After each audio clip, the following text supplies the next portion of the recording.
के रक्षा मंत्री ने ऐलान कर दिया है कि जल्द ही नए सैनिकों की भर्ती की जाएगी। इसमें रेगुलर के अलावा कॉन्ट्रैक्ट पर जवानों की भी भर्ती की जाएगी। इसके अलावा रूस ने अपनी सेना के तीनों अंगों के साथ साथ स्पेस वॉर यूनिट को मजबूत बनाने का भी फैसला किया है। और इसके पहले रूस किराए के फौजियों और कैदियों को हथियार थमाकर जंग के मैदान में बेचता रहा है।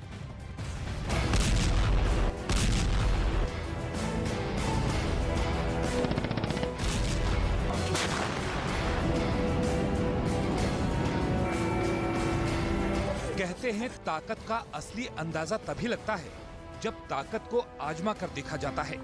दुनिया का सबसे बड़ा मुल्क रूस अब तक यही समझ रहा था कि उसकी सेना दुनिया में दूसरी सबसे ताकतवर सेना है। हथियारों के मामले में भी रूस खुद को अमेरिका से कमतर नहीं आंकता।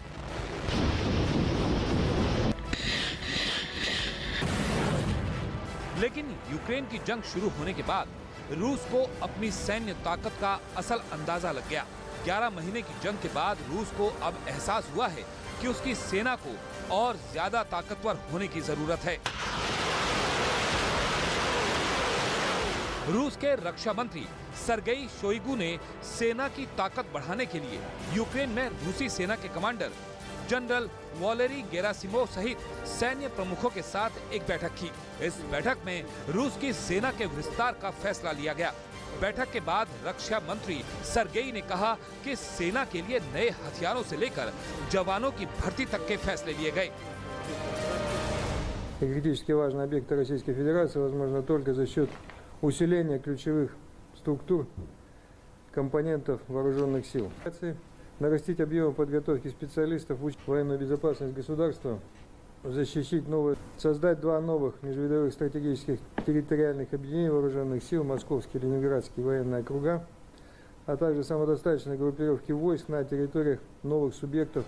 दरअसल यूक्रेन के साथ जंग के 11 महीनों में जेलेंस्की ने रूस के अब तक करीब 1.25 लाख सैनिकों की मौत का दावा किया है।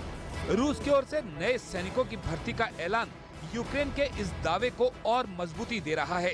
इसलिए रूस ने अब न सिर्फ रेगुलर सोल्जर की भर्ती करने का फैसला किया, बल्कि कॉन्ट्रैक्ट पर सैनिकों की भर्ती का भी ऐलान किया है। यूक्रेन के साथ युद्ध में सैन्य उपकरणों की कमी न हो पाए, इसके लिए रक्षा मंत्री ने यह फैसला किया है कि रूस हथियार खरीद के समझौतों की तय मियाद तक हथियारों की आपूर्ति सुनिश्चित करेगा। रूस की सेना को मजबूती देने का ये फैसला क्रेमलिन से आए एक इशारे के बाद हुआ, जिसमें रूस के प्रवक्ता दिमित्री पेस्कोव ने एक प्रेस कॉन्फ्रेंस में सेना को मजबूत करने की जरूरत बताई थी। उन्होंने कहा था, रूस के खिलाफ पश्चिम द्वारा छेड़े गए छद्म युद्ध के कारण मॉस्को को अपनी सेना को मजबूत करने की जरूरत है। रूसी पुरुषों के लिए सेना में सेवा करने के लिए 1 वर्ष के लिए मसौदा आयु को स्थानांतरित करने के लिए दिसंबर में घोषित रक्षा मंत्रालय के प्रस्तावों पर काम किया जा रहा है।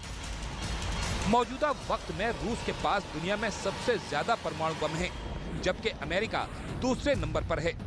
यही वजह है कि सैन्य ताकत में रूस से कई गुना ताकतवर होने के बावजूद नेटो देशों ने अब तक जंग के मैदान में खुलकर रूस का सामना नहीं किया। लेकिन यूक्रेन के कंधे पर बंदूक रखकर रूस को घुटने पर बैठाने की कोशिश में नेटो देशों ने पूरी ताकत झोंक दी है।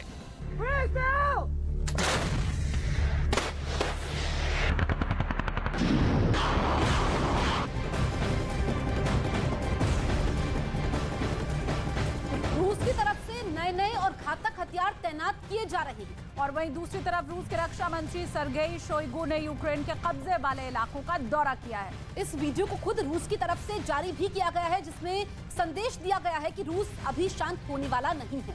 यूक्रेन के दौरे के वक्त रक्षा मंत्री सर्गेई शोइगु एक चीज को बारीकी से समझ रहे हैं, जिसने संकेत दे दिया है कि ये युद्ध अभी रुकने वाला नहीं है।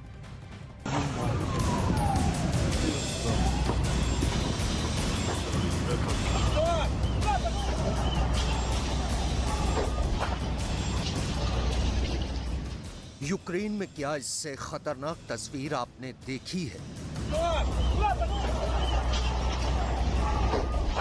ज़ेलेंस्की के देश में क्या इससे बड़ी तबाही आपने देखी है? युद्ध के 1 साल होते होते पुतिन का गुस्सा अब लाशें उगल रहा है।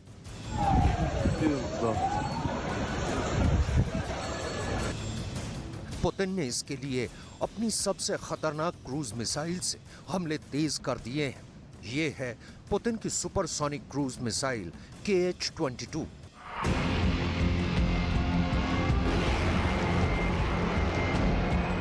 KH-22 मिसाइल को नेटो किचन मिसाइल भी कहता है। इस मिसाइल की रेंज 600 किलोमीटर है और ये आवाज से 4 गुना तेज रफ्तार से अपने टारगेट को हिट करती है।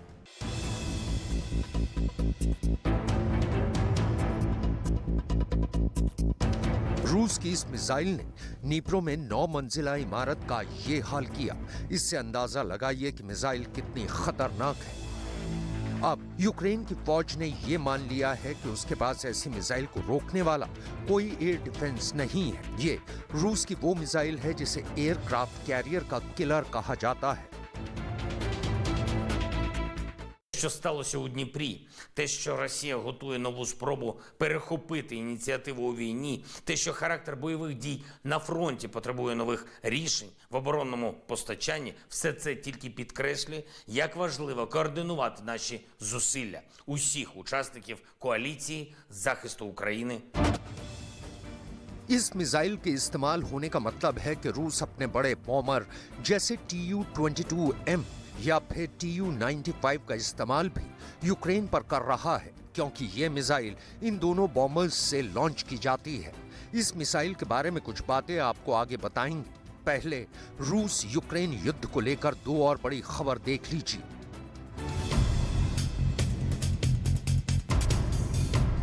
रूस ने एक वीडियो जारी करके बताया है कि उसके रक्षा मंत्री सर्गेई शोइगु ने यूक्रेन का दौरा किया। शोइगु किस लोकेशन पर गए ये नहीं बताया गया। अटैक हेलीकॉप्टर से घिरा ये Mi-17V5 हेलीकॉप्टर यूक्रेन के किस मिशन पर था, ये सवाल पूरा पश्चिम का मीडिया तलाश रहा है। इसे लेकर बहुत बड़ा सस्पेंस कई घंटों तक बना रहा। सर्गेई शोइगु खिड़की के बाहर देखते रहे, मोर्चों को समझते रहे।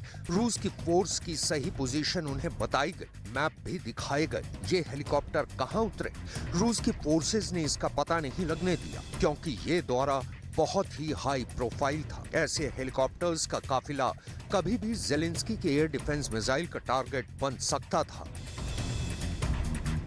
लेकिन बाद में शोइगु की मीटिंग की जो तस्वीरें जारी की गई हैं, वहां रूस के कई मिलिट्री जर्नल्स देखे जा सकते हैं। इनमें स्पेशल ऑपरेशन के कमांडर जनरल वलेरी गेरासिमोव भी मौजूद थे, जिन्हें हाल ही में युद्ध की जिम्मेदारी सौंपी गई है।